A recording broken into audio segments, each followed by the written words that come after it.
You guys, welcome to Sick of Pricks, a type 2 diabetes podcast. I'm Mary, your diabetes bestie, and today we're talking about something that a lot of people believe about themselves. I'm just a self-sabotager. I always mess it up.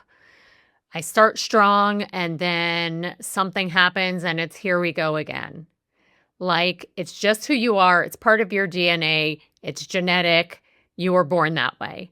But I need to tell you right from the start of this episode, that is not true. Self-sabotage is not your personality. It's a pattern.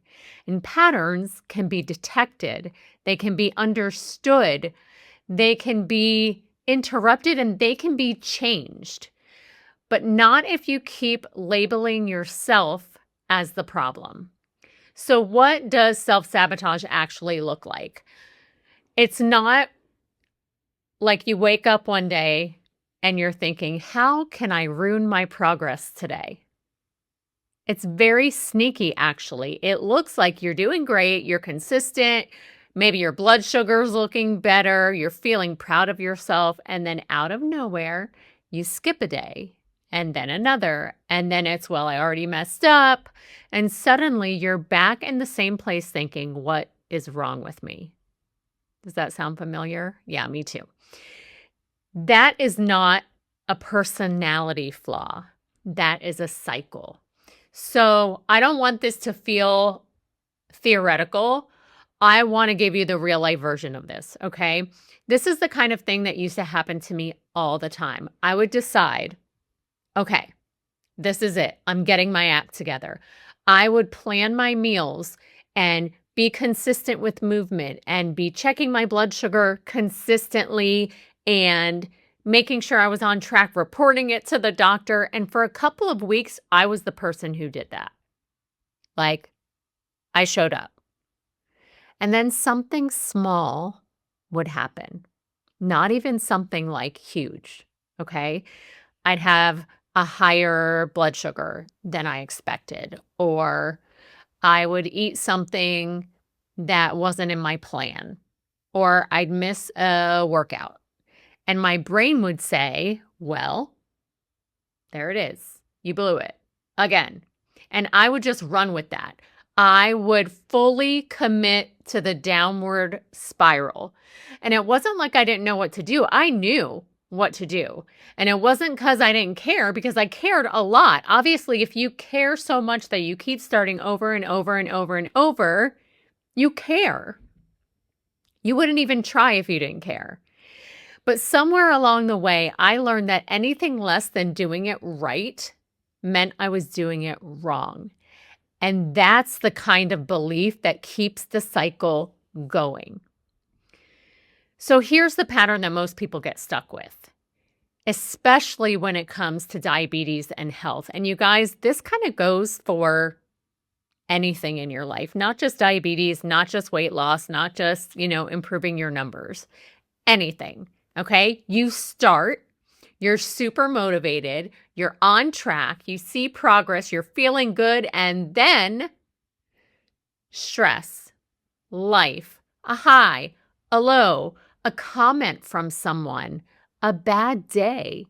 And instead of adjusting, you spiral.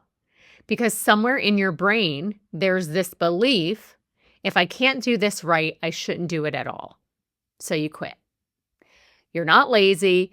It's not that you don't care. It's that your brain is trying to protect you from the discomfort of feeling like you're failing. So why does it happen? Like I just said, self-sabotage is usually some form of protection. Your brain does not like uncertainty. It doesn't like vulnerability. And it definitely does not like the risk of failure or judgment. So when things start getting real change, real commitment, your brain goes, hey, this feels risky, let's shut it down. Because staying the same is familiar, right? Even if it's frustrating and unhealthy and it's keeping you stuck, familiar feels safe. This pattern doesn't start with your diabetes diagnosis. A lot of the times it starts way earlier. It starts with being praised for being good, being rewarded for doing things perfectly, feeling like your worth is tied to how well you perform. So you learn, if I do it right, I'm okay. And if I mess up, I'm not. So now you fast forward to your health, to your blood sugar, to your food choices, to your routines, and suddenly every choice feels loaded. Every off day feels like a failure, and your brain goes right back to what you learned years ago. This isn't going perfectly, abort mission. That's not you messing up or failing or being broken. That's learned behavior showing up in a new place. So sometimes, though, fear of failure isn't the only thing we're afraid of. It can also be the fear of success. And I've talked about this on a previous episode. Go back and watch that one. But success means you have to keep showing up. You have to maintain it. People might notice. Expectations of you might change. And that can feel like a lot of pressure. So your brain goes, nope, let's go back to what we know. And just like that, you're back in that cycle. So what does all of this have to do with diabetes? This shows up all the time. You start checking consistently. You're making better food choices. Maybe your A1C starts coming down. And then you have a couple high readings, or life gets busy, or you're just tired of thinking about it all the time. Hello, burnout. And instead of saying, okay, how can I support myself right now? It becomes, screw it. And then the guilt kicks in and the avoidance and the shame spiral, and that is the pattern. Not you, the pattern. Now let's talk about the emotional aftermath for a second, because this matters. After the spiral, the guilt happens, and not just a little guilt. I'm talking about the kind where you avoid checking your numbers because you don't want to see it. You put off appointments. You tell yourself you'll get back on track on Monday. And the longer that goes on, the heavier it starts to feel. And the heavier the restart feels. So now it's not just about one off day. Now it feels like you've dug yourself into a hole. And the deeper that hole feels, the harder it is to take that first step back out. It has nothing to do with being weak. It's just that it builds on itself, that pressure, right? So what do we actually do about it? First, you stop making it your identity. You are not someone who always self-sabotages. You are someone who learned a pattern and kept repeating it because no one showed you another way. Second, you need to catch it earlier. Most people only notice the pattern when they've already quit. But the real work is noticing the moment right before that. The thought, this is getting hard. I don't feel like it today. I'm falling behind. That moment, that's your entry point. Not after the failure, okay? The moment before it. So I want to go one step deeper. Catching the moment is one thing, but we also need to change what that moment means. Right now, for a lot of people, a misstep means I'm failing, I can't do this, here we go again. What if instead it meant, oh, this is the part where I usually quit. That's it. That's it. Not emotional, not dramatic, just being aware. Because when you can name the pattern while you're in it, you create space to choose something different. I always tell the women in the Sisterhood, you may need to change the method, but you shouldn't change your goal. Your goal is your goal. You don't need a new plan every time things get hard. You need a new response.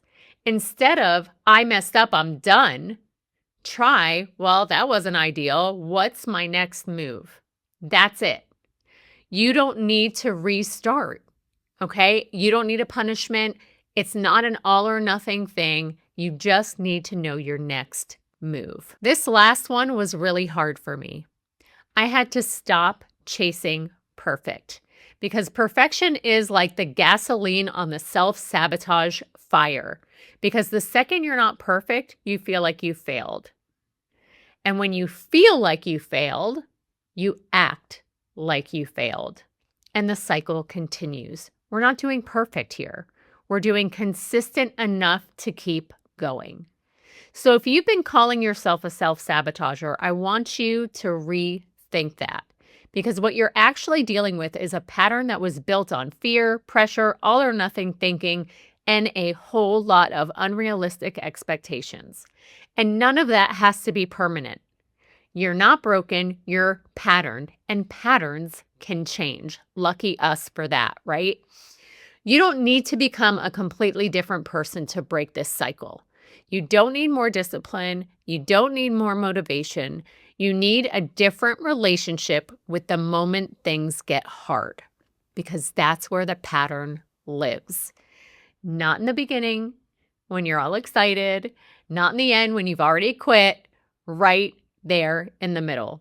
In the uncomfortable, messy, I don't feel like doing this anymore moment. That's where everything changes. And if you can stay in the moment just a little longer and make a different choice, that's how the pattern starts to break. All right, that's it for today's episode of Sick of Pricks. If you enjoyed the episode, don't forget to like, comment, and subscribe. It helps more than you know. And if you've ever thought, why did no one tell me this stuff sooner? That's exactly why I wrote my book, This Wasn't in the Pamphlet. It's real life with type 2 diabetes without the sugarcoating. You can grab it on Amazon or get a signed copy from my website if you want something a little extra. And if you're ready to connect with people who actually get it, come join my Facebook community, Sugar Mama Strong. It's a safe space for support, accountability, and real conversations about health, goals, and life. You can also follow along on Facebook and Instagram for more daily motivation and updates. Everything's linked in the show notes. Thanks for listening, and I'll see you next time.